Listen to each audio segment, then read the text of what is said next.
So you want to win every argument, whether it's the argument at Thanksgiving dinner or a heated debate. You want to be able to get the upper hand on your opponent. And the answer to this is clear. There's only one way to win any argument, and that is to avoid the argument at all costs. You see, if you lose the argument, you lose.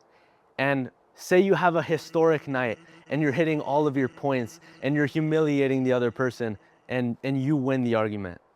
Then what happens? You still lose the argument because you might win on paper, but in the other person, you've hurt their pride, you've hurt their ego, and you've created resentment for yourself in them. A man convinced against his will is of the same opinion still. So even if you win the argument, the other person with their hurt ego is probably not even going to want to admit the fact that you won. And more importantly, they're most likely not going to change their mind. So which would you rather have? A theoretical win on paper, or somebody's goodwill and potentially a connection being formed? Some things don't need to be argued. And you might think this is a ton of hogwash and this and that. This is some info from this book right here, How to Win Friends and Influence People. And the author, Dale Carnegie, actually studied logic and debate in college. He won a ton of these debates that he participated in and was actually ready to write a book on debates when he suddenly had his mind changed and he realized that even if people are arguing 9 times out of 10, the other person who you're arguing against actually doesn't change their mind at all. And think about it. When you make one point against somebody and say, hey, what about this? What do then?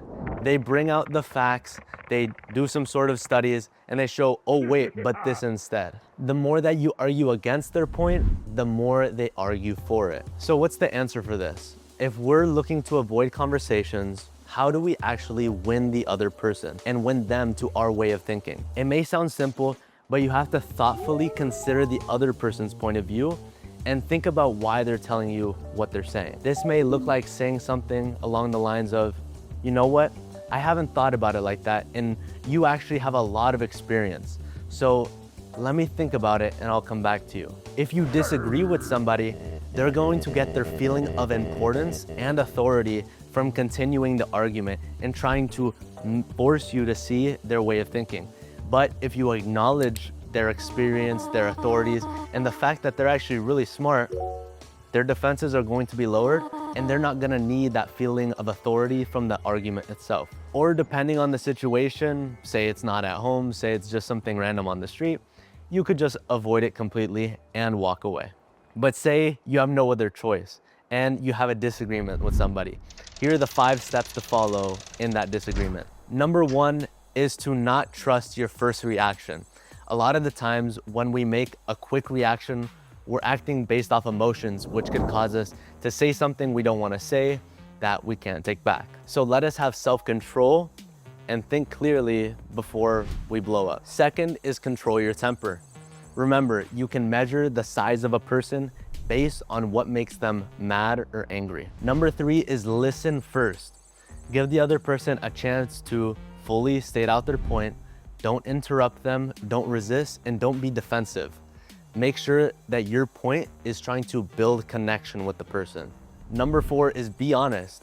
If you find somewhere where you're at fault, don't be afraid to admit it, because this will actually reduce defensiveness in the other person, and you can find some middle ground much faster. Number 5 is consider and think over the other person's ideas.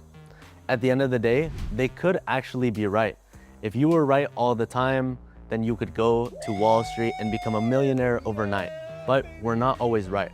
So thoughtfully consider the other person's point of view, because if they're telling you something, it most likely means that they care for you. And that leads to point number 6, which is thank the other person for their interest. Because at the end of the day, if somebody takes the time of day to argue and debate with you, it means that they're interested in the same things that you are. They most likely have a similar goal in mind or similar values that you share, and they're just trying to help you find that spot where you and them can come to a good conclusion. And most likely, if it's somebody in your family, they're trying to help you out. Number 7 is postpone action. Give everybody some time to think and don't act immediately off emotions, because we could say or do some things that are gonna stick with us for some time. We're gonna have that feeling of, oh, I shouldn't have said that, or oh, I shouldn't have done that. And unburden yourself by not giving yourself that feeling. Just let everybody think about it, and then come back at a later day. Ask yourself, will my response push the other person away or draw them closer? Will my reaction change anything? Is this situation an actual opportunity for me to grow? And ask yourself, if you don't say anything at all, will the situation just blow over? Because I find that if the situation can blow over and you don't say anything, that's probably the best course to go. Really quickly, a man named Jan Pierce said this after he was married happily for over 15 years.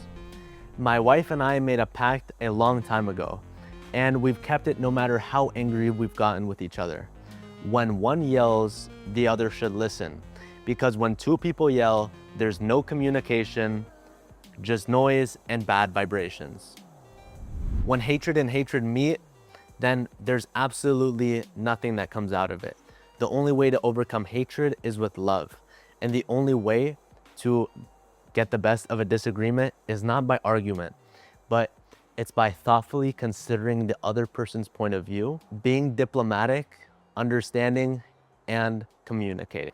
Remember, the only way to get the best of an argument is to avoid it. Peace out. God bless. Have a good day.